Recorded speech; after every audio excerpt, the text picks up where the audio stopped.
Galera, não é exatamente uma pergunta, mas o Sendakian, ele fez uma colocação aqui bem interessante, que eu acho que é uma reflexão importante para o que vem acontecendo no World of Warcraft, mas é porque não é só no World of Warcraft, mas é em qualquer jogo, até na nossa vida isso acontece demais, que é o seguinte: enquanto The Nausea estiver lá, não tente encontrar sentido na história. E se prepare para jogar toda a história anterior fora, para criar a história dele. O que resta é esperar ele sair e torcer para fazer um reboot e desconsiderar a história desde Legion. O que o Sendakian está falando aqui? O The Nausea, para quem não sabe, hoje é o responsável pela história do World of Warcraft. E basicamente o que a gente percebe que ele está fazendo é: eu não quero contar a história antiga do WoW, eu vou jogar tudo que veio até agora fora e vou começar a minha história. Nem que para isso eu tenha que destruir os personagens que tem no jogo. Só que o que ele não percebe é o que nos fez nos apaixonar por World of Warcraft foi o quê? Arthas, Illidan, Uther, Tyrion, Sargeras, Kil'jaeden. E ele querer jogar esses foros para contar uma nova história. Nós não começamos a jogar o jogo para jogar a nova história dele. Nós queremos jogar essa história. Não quer dizer que a gente não queira novas histórias. É um pouco, e por isso que eu falei que eu acho que é importante para essa discussão, é um pouco o que aconteceu com a nova trilogia do Star Wars, que o pessoal não entendeu. Que assim, não é que o fã do Star Wars ele não queira novas histórias. E eu falo isso como um fanático por Star Wars. Até porque eu sou super fã dos filmes originais. Os filmes originais talvez sejam... O Star Wars original é o filme que marcou mais a minha vida. Eu não faço lista. Quando eu faço lista, eu não coloco Star Wars, porque ele, para mim, tá por cima. Por motivos pessoais, né? Várias coisas. Mas, ao mesmo tempo, eu tenho livros contando o passado do Star Wars. Eu tenho livro falando do futuro. Eu adoro Old Republic. É uma das minhas eras favoritas de Star Wars. Então, eu estou aberto à novidade. O que o pessoal não gostou dessa nova trilogia não é novidade. É porque o que a Disney não entendeu é que nós não esperamos 30 anos para um novo filme do Star Wars. Nós esperamos 30 anos para ver os nossos heróis. Luke, Leia, Han Solo, Chewbacca, R2-D2, C3PO de novo na tela. Nós queremos ver novos filmes, mas nós queremos ver os nossos heróis ali no cinema. A última vez, a última chance de nós vermos eles juntos. E aí quando isso não acontece e o fã fica frustrado e ela não entende, o fã não gostou não é porque a protagonista era uma mulher, ou porque tinha um fim, porque ele era negro. Pelo contrário. Sabe? Quem tratou ele mal, até o próprio ator falou, foi a Disney que não deu uma história decente para ele. Os fãs não gostaram porque a história era ruim, mas porque não era isso que eles queriam. Se eles tivessem feito um filme, não precisava ter uma trilogia, um filme com os nossos heróis, e depois trazer uma nova trilogia, o resultado seria muito melhor. E a mesma coisa aqui. Não adianta você, não, eu vou jogar fora o que fez essa franquia, o que fez esse mundo, o que fez a gente ganhar dinheiro e vou começar a minha história sem saber se o público quer a sua história. E o problema, como o Sendakian estava falando, é que, primeiro, é muito complicado você lidar, às vezes, com o ego das pessoas. Porque aqui está ligando com o ego. É muito comum acontecer quando você tem uma empresa, que você tem uma empresa tradicional e você tem as coisas são feitas de uma maneira. Aí entra uma galera mais nova e quer colocar a sua visão do mundo. E na maioria das vezes dá errado. Por quê? Porque a empresa ela teve sucesso. Não foi porque era o Armando José. É porque o Armando José, o Zezinho, que hoje tem 60, 50 anos, sei lá, eles colocaram, eles conseguiram criar uma cultura, um esquema que funcionava. Não quer dizer que o que eles faziam vai continuar funcionando para sempre. Mas não adianta você pegar o que eles faziam, que funcionou durante 50 anos, jogar fora e colocar suas novas ideias sem saber se o seu público quer aquelas novas ideias. E o que a gente vê é meio que esse conflito de geração. O pessoal entrando nessas franquias tradicionais. É engraçado porque na década de 80 e 90 a gente não via isso. Você via o pessoal entrando nessas trilogias, nessas franquias geeks, nessas franquias antigas, e meio que eles pegavam o gastão e continuavam. Eles não queriam modificar, não queriam recontar a história. Você pode ter séries de Star Trek, como Enterprise, que não foi a melhor série que teve, mas ela mantinha a essência ali do Star Trek, totalmente diferente do Discovery. E hoje em dia você vê essa galera mais nova que quer jogar tudo fora e que dá a sua visão, quer modernizar, não, porque nós queremos dar novas vozes, sabe? O que você tem que entender, Você quer transformar a sua imagem e semelhança, beleza. Mas você tem que entender para quem você está fazendo. Não adianta você querer transformar Star Trek, Star Wars, World of Warcraft para sua bolha da internet, se a sua bolha da internet não é o público que compra o seu produto. Sabe? Se não é a pessoa que compra os seus livros. Do que adianta você lançar uma HQ super para frentex, super com ideias modernas, politicamente correto, se esse público não gosta de ler HQ, sabe? Se ele não compra o seu produto que você está fazendo. E é basicamente isso.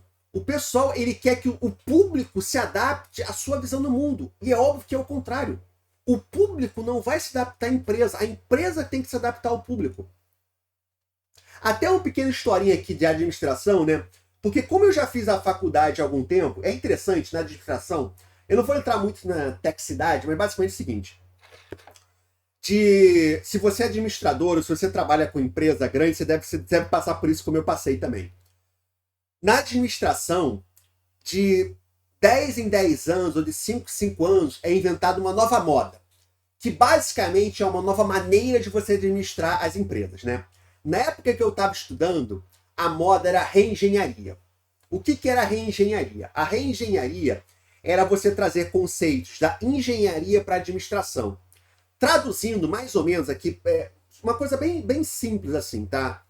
Não briguem comigo se vocês forem administradores também que nem eu, porque eu não entrei na tecnicidade, porque eu não quero deixar ninguém dormindo aqui. Mas basicamente é o seguinte, porque o engenheiro é uma pessoa prática, é uma pessoa que não pode perder muito tempo. Então você pegar essa praticidade do engenheiro, trazer para a administração e cortar os intermediários. Então era basicamente você cortar os níveis gerenciais médios, você cortar os coordenadores, supervisores e botar uma pessoa coordenando mais equipes. Basicamente era isso, né? E aí, quando eu estava estudando, a reengenharia na moda era cortar esses níveis. Aí as empresas estavam começando a adotar esse sistema.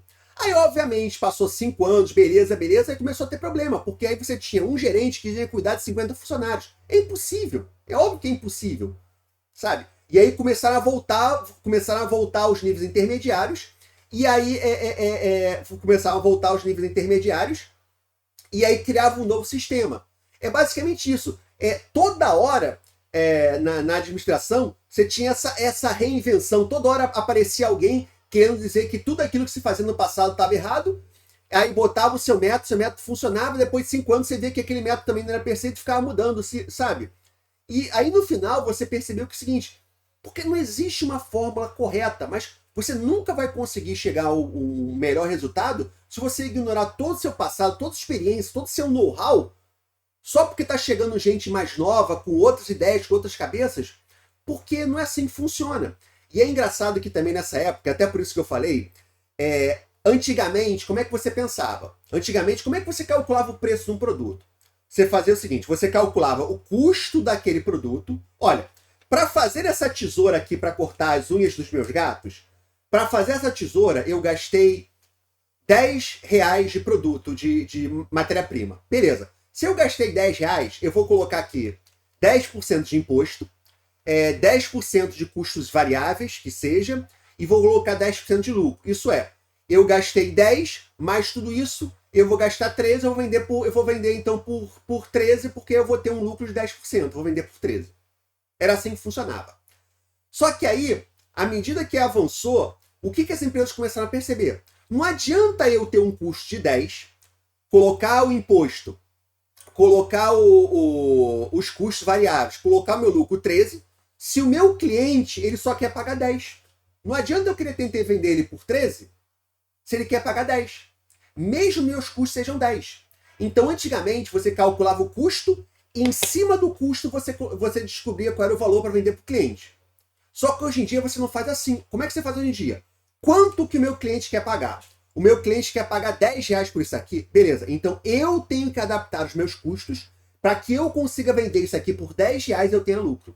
Se eu não consigo adaptar isso, eu não vou conseguir mudar a cabeça do meu cliente. Eu vou vender outra coisa. Então, na administração, já há algum tempo, estamos falando há 30, 20 anos, 30 anos, já se percebeu que o público não se adapta à empresa. A empresa tem que se adaptar ao público. E o que eu vejo acontecendo com a Blizzard e com outras empresas nesse ramo é que a empresa quer que o público se adapte à visão política do mundo dela. Se o cara acha que o Star Trek antigo era muito problemático, sei lá, era muito... Se chega um roteirista de 30 anos que começou a trabalhar com roteiro há 3 anos atrás, e ele acha que Star Trek, sei lá, ele acha que Star Trek não reflete a política atual porque é muito conservador, porque é muito misógino, ele não quer saber a opinião do público que durante 30 anos deu dinheiro para essa empresa. Ele vai querer que esse público se adapte ou que não assista mais. O problema é que eles não percebem é que não existe esse segundo público. Porque esse segundo público ele nunca se interessou por Star Trek, por Warcraft, por Star Wars, e não vai começar a se interessar agora. Ele pode dar like na internet, ele pode te apoiar no Facebook, mas ele não vai comprar o seu produto. E aí não dá certo. E o que me assusta um pouco é que as empresas não perceberam isso ainda. Esse vídeo até ficou um pouquinho mais longo, toda essa explicação, e é o que a gente está vendo exatamente agora com o Homem-Aranha e com Ghostbusters, com Caça-Fantasmas. Os caras Caça-Fantasmas nos Estados Unidos é um dos filmes mais, assim... Talvez vocês não entendam muito isso, eu também não entendia muito bem, até conversar com os americanos sobre isso, mas Caça-Fantasmas, para a geração que cresceu ali para a década de 80, se você perguntar para essa geração década de 80, década de 80 a mais, Ghostbusters, Caça-Fantasmas, talvez seja o principal filme para eles, tá no top 10 da geração, de uma grande geração americana, porque aqueles atores, eles já eram conhecidos pelo Saturday Night Live, que era um programa de comédia que tem nos Estados Unidos, está há 30 anos no ar, só que eram os tops da comédia dos Estados Unidos que decidiram fazer aquele filme. Então marcou toda uma geração. O que os Trapalhões foi para minha geração, meu pai foi a geração da minha irmã, o que os Trapalhões foi para a geração da minha irmã é o Caça-Fantasmas para essa geração. E aí você faz um filme do Caça-Fantasmas renegando todos os caça-fantasmas, porque, não, esse caça-fantasma não dava valor, só tinha homens, então não vale a pena. Você joga tudo fora e não dá certo, e aí você faz um novo caça-fantasma nostálgico. E aí as pessoas adoram, as pessoas dão um público muito melhor, e você não entende o que aconteceu. A mesma coisa agora com Homem-Aranha. Os caras estão surpresos que Homem-Aranha está batendo todos os filmes da Marvel, porque é exatamente o que o público quer. O público, ele não quer ir pro cinema para ser acusado, sabe? Para tomar lição de moral de Hollywood. Cinema, TV é escapismo. A gente quer se divertir, videogame, a gente quer se divertir. A gente não quer lidar com problemas reais quando você vai pro cinema, a não ser que você vá no cinema cult, uma estação Botafogo, para você ver um filme francês, que é exatamente sobre isso, filme italiano. Beleza, sobre isso, sabe? Agora, você não quer ver um filme da Marvel para tomar lição de moral de um ator de Hollywood que tá ganhando 50 milhões de dólares para fazer aquele filme, que fica dando lição de moral de que você não pode, sabe, que não pode andar de avião, que não pode andar de carro, tem que pegar trem, quando o cara tem um jatinho que polui 100 vezes mais que você. Não é isso que as pessoas querem quando vão pro cinema. Eu tô dizendo que isso não seja importante. Aquelas frases escrotas, mas que a gente fala, né? Pô, eu sempre votei no Partido Verde, desde que eu sou... Hoje em dia não, porque o Partido Verde não existe mais, aquele Partido Verde que a gente lutava, não importa. Não é pra falar de política. Sabe? Mas, porra, você não vai pro cinema pra ficar tomando lição de Hollywood, pra lição de astro de Hollywood. E aí você faz um filme totalmente nostalgia, bate todos os recordes e o Hollywood fica olhando... eu não sabia que as pessoas queriam escapismo, queriam bobeira. Porra, que surpresa. Eu que sempre fiz filme bobeira. Sabe? Porra, desculpa, deu uma volta, mas falar... Porque eu acho que essa questão do Steve Denhauser é só um reflexo de tudo que a gente está vendo acontecendo na sociedade... Na sociedade não, na indústria do entretenimento ocidental. A gente poderia falar, não, isso é americano. Não é, porque a BBC passa a mesma coisa com Doctor Who. É a mesma coisa. Doctor Who perdeu 70% do seu público. E os caras não percebem que estão no caminho errado. Sacou? Vai fazer o quê? É isso.